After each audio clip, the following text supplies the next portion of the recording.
watch this battle for the 6th position, and there goes Peters around, right in front of Matt Crafton.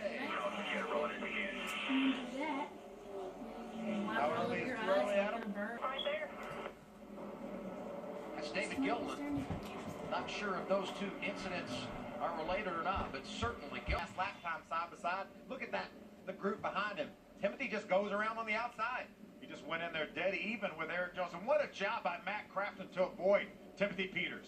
I think the problems for Gilliland came when he checked up, didn't get stopped in time, and he had some contact there with Dalton Sargent. Oh, we got a spinner, Brandon Hightower, up in turn 4. Brandon Hightower, a lot of assistance from Mike Wallace in his career.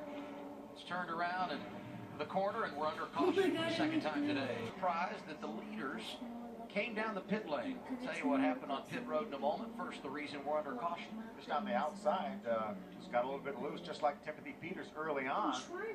Didn't have much grip out there. You can see Bobby Pearson, the 63, just ahead of him in that first replace. Got sideways as well. That outer groove is going in. We told you in the open of our broadcast today, things could and likely would get physical. At Martinsville, we got our 3rd caution. Paige Decker with a little contact went around over in turn 3. It's pretty tough to run around here side by side. We've witnessed that, but one thing you really can't do much here is run 3 wide and watch this right here. We've certainly seen it tried a lot. Paige Decker minding her own business up on the outside, and a couple of them tried to crowd in underneath of her and spin Paige around. Really hurt Greg Galding, who was running 10th. Well, he had to pit, and I think it's an interesting point of the race, Phil. I mean, we don't have enough tires just to pit every 30 laps, and I don't think I've ever seen at Martinsville on the Truck Series tires be so important. Those guys were falling back on those used tires. Yeah, we know the 54 is going to come to pit road. Greg Galding, there's another view of this. Spencer Gallagher dove to the inside. Gray had already committed to the bottom of the 74. Paige, I don't realize. Inside the top 3, Timothy Peters went all the way to the back after that spin, and now he's climbed to the front. Oh, started 29th in lap 11, and there goes Daniel Suarez. Put it out of the groove. No caution yet. There it is, 4th of the day. Contact from it. Watch Eric Jones on the inside in that 4 truck. Oh, it looked like maybe Suarez was going to try to swing to the bottom, didn't it? Battle for space a little bit there. This is a big break for Greg Galding, I think. I believe he will get the free pass and back on the lead lap. He got flapped on pit road during our last caution when he stopped up in the corner to miss Paige Decker and was lapped, but now he'll be back on the lead lap. Let's see if Suarez pitches him down or if Jones hits the curb. I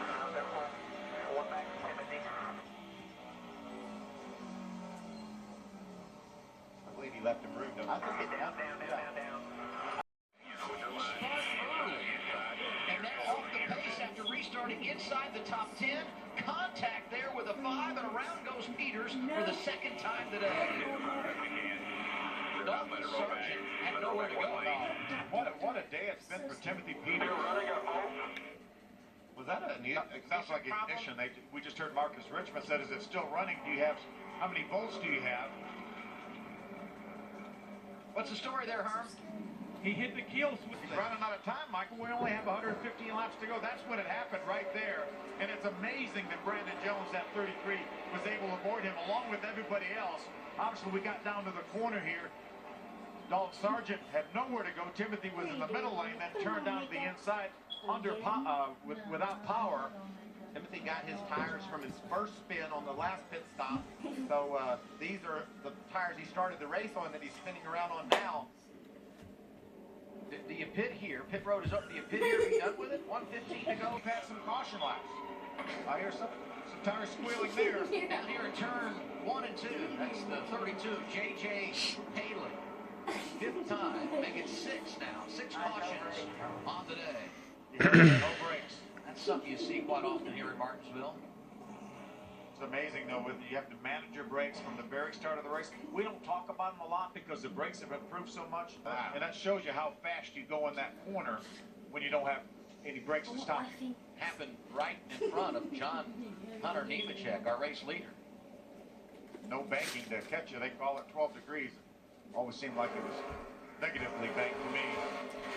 Hard into the outside wall that truck went. And, you know, we see these guys really abusing their brakes, stomping on Peters, who continues to impress despite 2 issues on track.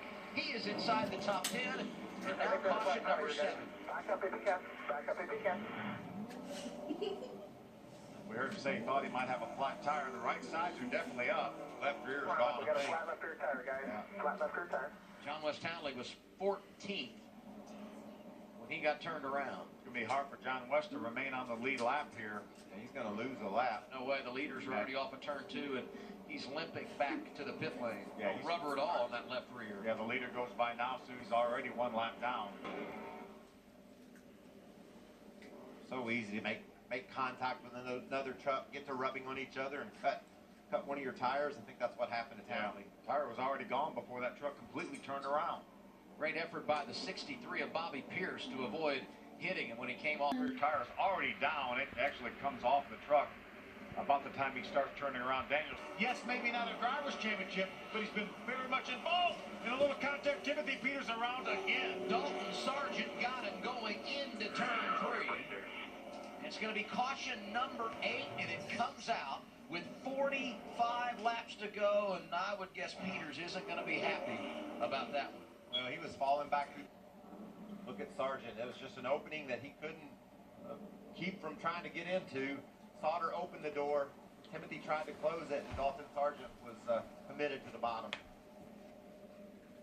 Johnny Sauter makes the move on Peters. Timothy was going to try to get in between them. Dalton Sargent obviously realized what was happening. He said, hey, I've got the 17 on the outside. I've got to make it happen right now. Did nothing wrong.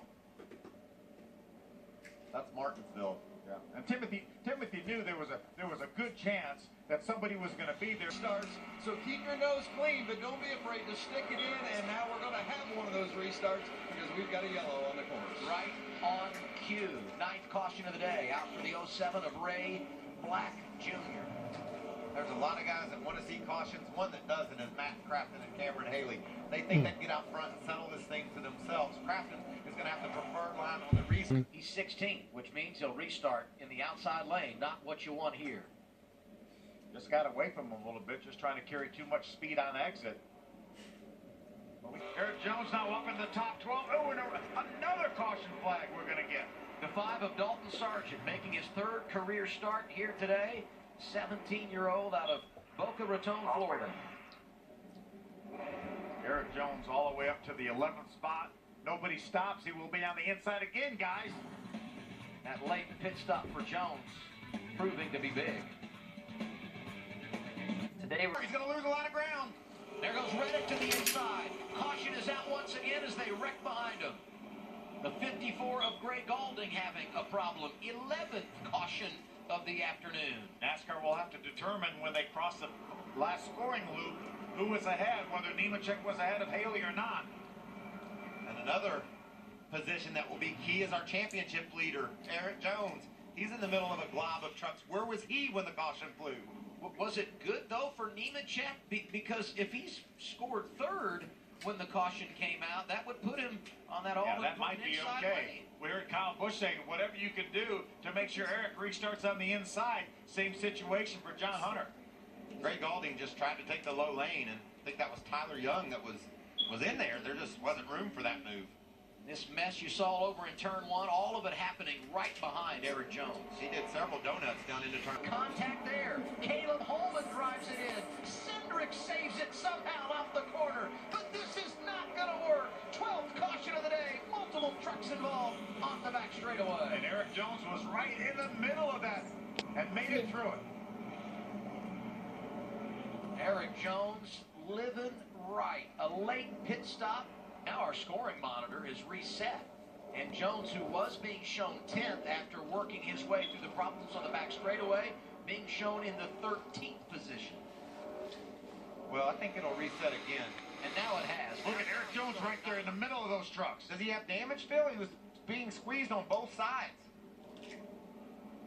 Wow. Definitely has some damage, whether it's rubbing the tires or not, I don't know.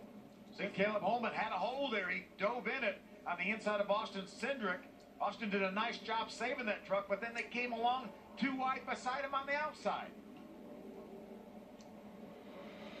That's how tough it is to win a championship in this truck series. This is as physical as you will see in NASCAR. Our scoring monitor has updated, And it is officially showing Eric Jones in 13. And look at Ross Kinsa just slipping through there as well. Great debut in the 18 truck by Ross. Look at a 4 or 5 wide here as they come off of turn number 2. On board with Eric Jones. This ought to be quite a ride. I don't know if I can take it or not. Down. Easy, get middle. Get up. Keep coming. Stay middle. Keep coming. Yellow's out. And he had to go. He had to get in the throttle and push Austin Sidner on around. Look at him.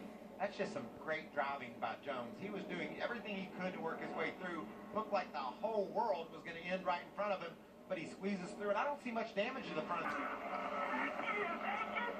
you.